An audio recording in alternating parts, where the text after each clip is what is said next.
at least. In German YouTube, I have to add. You know, I was out of my That's the time sound of in German progress. YouTube with retro game content. I imagine back in the day, you had to go internationally with a lot of content. living in Germany yeah. to get retro stuff. I could have probably grown better if I had stayed in with German content, because there was just way less of it out there. The competition was a lot lower in German YouTube. And even back then, you could see the trend. Everything that was popular in American YouTube 2 years ago would become popular in German YouTube, like now. So Germany, when it comes to social media, was always like 1 to 2 years behind. So back then, you could predict what you have to do in order to be popular in 2 years. The internet is too fast for that now. Mm-hmm. And too many people know English. You're doing too good of a job at your work. People think that? I'm not sure. Well, I mean, it's most people speak English in Europe these days, and that probably helps a lot with keeping everybody connected and on the same page. Yeah, it's definitely different. Like being an international YouTube, nowadays it's completely different. Even in Germany, you have so much competition with everything. It's impossible to get views with anything. Like I'm trying with my main channel. I'm trying to do it as a job. And it's so hard to find a niche for certain things. I can imagine. Yeah, I don't even know. It makes me curious what kind of the formula is to get clicks these days. It must be just the heavy editing and chasing trends. Yeah, not so much. Sometimes it's only just offering a perspective that hasn't been there before, which is getting harder and harder because so many video essays come out nowadays, you know, with like 2 hours of talking, I don't know, about the fruit in Animal Crossing or something. Like everything has been said already. It's mostly because I'm in the educational field with my main YouTube channel. Like you're at the mercy of the algorithm there, like the search algorithm, not the recommendation. You're like with educational content, because when someone is Googling a certain question, right, they want the answer right now. If they get recommended the answer randomly, they're not going to click an educational video about anything. No. Yeah. So you're completely at the mercy of search with that. Yeah. Darn. So I just did an exam preparation video on my main channel. You know, that will get some clicks now.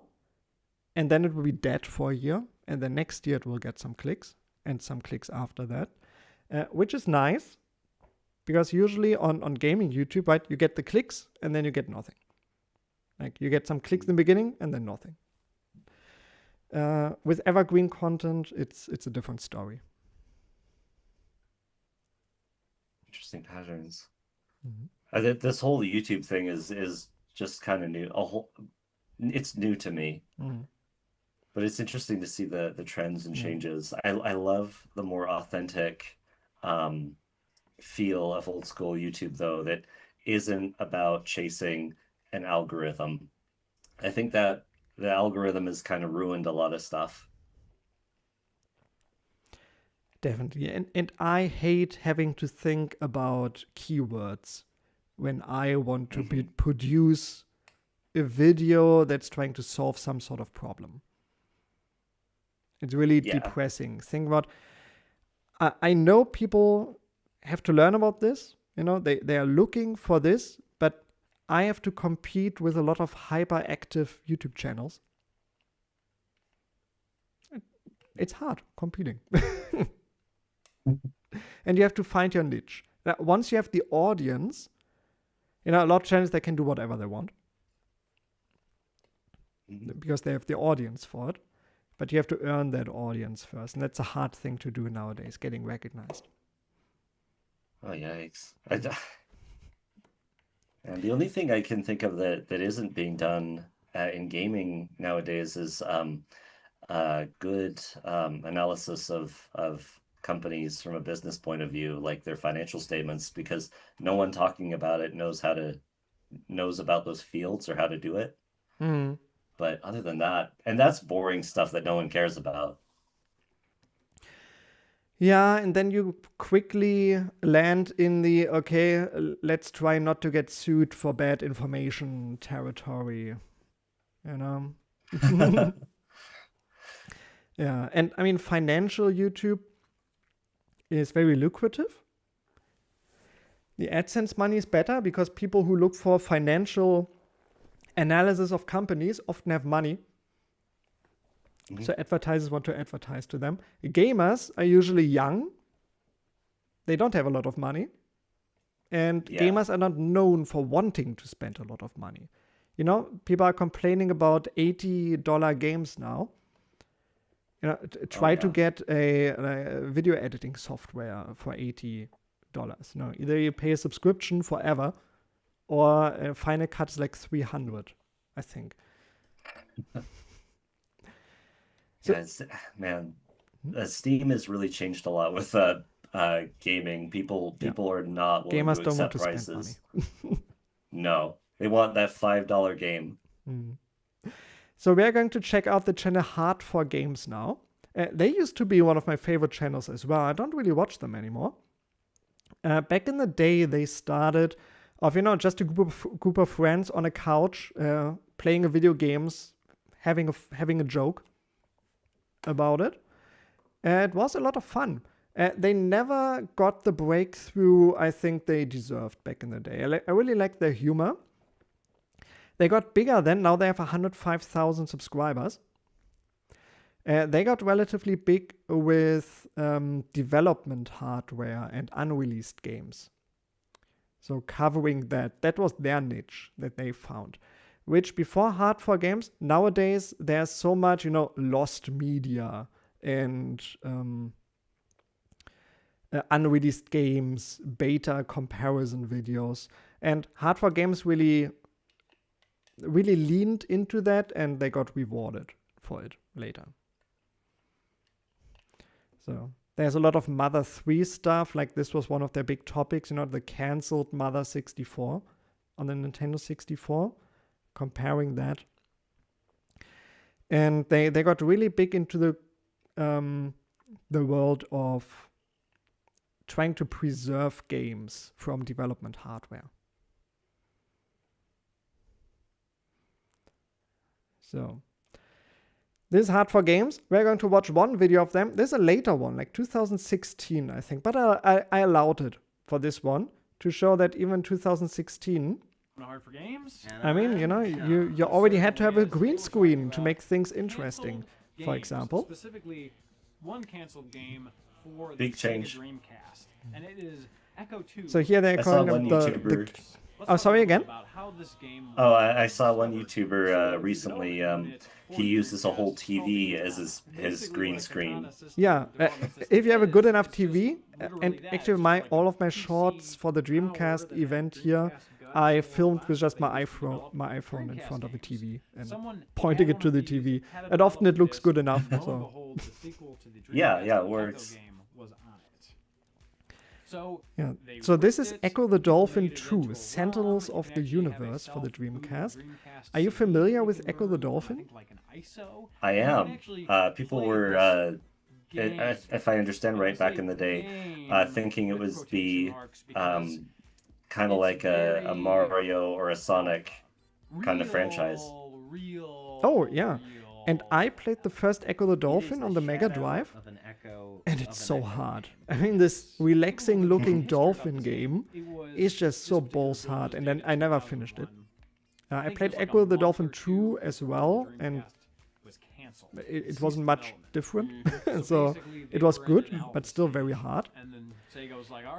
And then we got a new game on the Dreamcast, Echo the Dolphin, which is this 3D. I mean, you can see some gameplay here. The first game is basically like this. And then they wanted to make a looks sequel, which beautiful. got cancelled late in the Dreamcast lives. PlayStation 2, like they did with the other Dreamcast titles. We missed out on so many games because the Dreamcast got cancelled. It would have been cool to see all the things they would have done with it, or even with a successor console.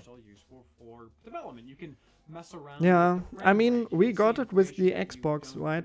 Sega treated that like a sequel console to the Dreamcast for a long time. Sort of mechanic, but I mean, I wonder if the Dreamcast would have done better if they had had a good FPS campaign, because that was the big system seller for Xbox was Halo. Maybe if they'd had something more like that, it would have done better. Yeah, but because of the missing second stick, they really struggled with first-person shooters. I tried to play some of them, like, was it Quake? I think there was Quake 3 on the Dreamcast, and it's just impossible to play with the controller. I mean, a lot of the levels you can. That's a shame. That second thumbstick would. I run into this such a limitation. Spike, and then I immediately go to it works with the keyboard and mouse, though. So then I die and I continue again. Oh, and then I continue from the spike again. I think you could even play with Quake players on the PC. I think it was crossplay. Back in the day? That's pretty impressive. I'm not 100% sure, but I think it was crossplay. If you go into like the wrong area, the Dreamcast really was very futuristic for the time. There's actually this one point. It was the Wild West of the internet as well. Speaking of the Wild West, I'm living in it. Well, what was the Wild West? I can't find my way. Oh really? Yeah, where are you located at? From underneath the seafloor. Laramie, Wyoming, which is still to this day has a lot of real life cowboys, and I've actually done accounting services for some of them. And they're really interesting people. They just raise cows. Yeah. On the pasture, and they still wear the hats and the boots, and they ride on horses. And some of them are relatively. I mean, if it works, it works, right? Here I am. Yeah, they produce really good quality beef. Desperately attempting to swim to a floating island. Is that a lucrative job? So, as an accountant, looking into the numbers, should I want to become a cowboy? No, it's extremely hard work and does not pay very well. And there's a drought right now, so they're really struggling financially. The good news, though, is for them that beef prices have been going up worldwide in a huge way, so maybe it will become more lucrative in the future. But no one wants to do it because it's so hard. So it makes sense. I can imagine that. Yeah. And I mean, just being out all day. It's not really a thing people want to do anymore. No. I shook one young man's hand who was about 25, and his whole hand was just one big callus. It felt like touching armor. Hard work. I mean, yeah. Handling wild animals all day. Well, wild animals, but animals all day. Yeah. To have a firm grip for that. Oh, very much so. Cows, and especially bulls, are very powerful animals. But you know, Harambe was what? So yeah, talking about the Dreamcast, like cancelled games, there is it out today? Was it out today? Am I releasing it tomorrow? Let me check the schedule. Yeah, I released a video today, a short. Thank you very much, everybody, that talked about Toe Jam and Earl 3.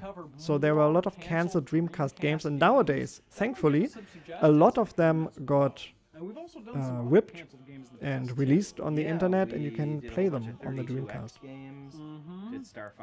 That'll be neat to see. Gotta check it out. Oh yeah, we have Virtua Hamster. I'm not sure why they're talking about Virtua Hamster, but that was a 32X game where you play as a hamster. It got cancelled though, it never got released. Do you think there's any potential for Sega to re-enter the console market? They would be stupid to do it. Like, I don't think there's any market in the console market, any money in the console market anymore. For a newcomer? For a newcomer in the console market, I don't think. it That's makes probably sense. true. I think the only ones who could do it are Valve, and there's still no money to be made in it. They're in a good position as they are. Oh yeah, and Valve I think only can afford it because they're a private company. You know, they don't have any investors to report to, at least not like public investors. The only person they have to report to is their majority shareholder, which is Gabe Newell, who Oh, runs yeah. the company. So makes everything very easy. Yeah, and I'm sure he's just sitting there, you know, I want to make a games console. But Gabe, like, that costs a lot of money and there's no money to be made. I don't care. Yeah, he's got billions. He's got 2 yachts. Oh, I'm sure. All right. So we're at the end of the live stream now. Sushi, thank you very much for joining me today. Thank you. It was really fun. Hope everybody enjoyed it. Yeah, I hope so too. We had some viewers checking in between. It was fun to see the number going up and down in between. Yeah, I'm thinking of, because this Dreamcast project I did on my channel was more of a success than I had thought, actually. So not a big success, but the numbers went up. So yeah, it was great. And so maybe next time you'll have to do a GameCube or Game Boy Advance or something. yeah, I'll see. The problem is all of my interests are so niche. Like the Dreamcast, which is a pretty niche topic, is already like one of the most mainstream ones I have. Well, who knows? Maybe you could find your niche, the niche for your channel in some of the stranger stuff. Who knows? Do you think there's a lot of interest in 3DO content? I don't think so. There there would be some, but definitely not mainstream. Yeah. Maybe I can make some new 3DO fans, because people are only complaining, oh, 3DO, it failed. But no, it was great. Great looking back on it. Great as a collector. Yeah. I can imagine it was very stressful working on that project back in the day. Oh, yeah. I mean, there's a fantastic channel.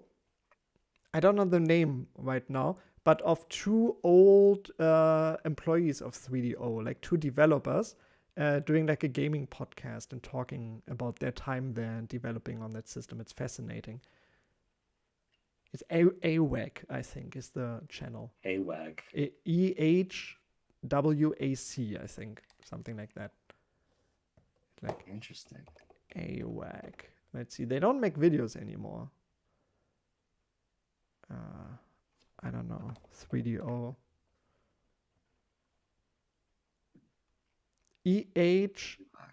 EWHAC here.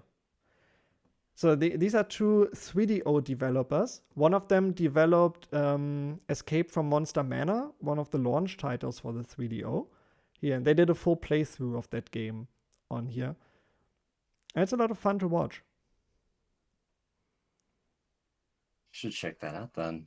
Yeah, do that. It is a lot of fun. Interesting old consoles out there. Okay, but yeah, thank you everyone for watching this live stream event. Maybe I'll do another one in the future. Who knows? But maybe see you next time. Yep. Take care, everybody. Have a great day.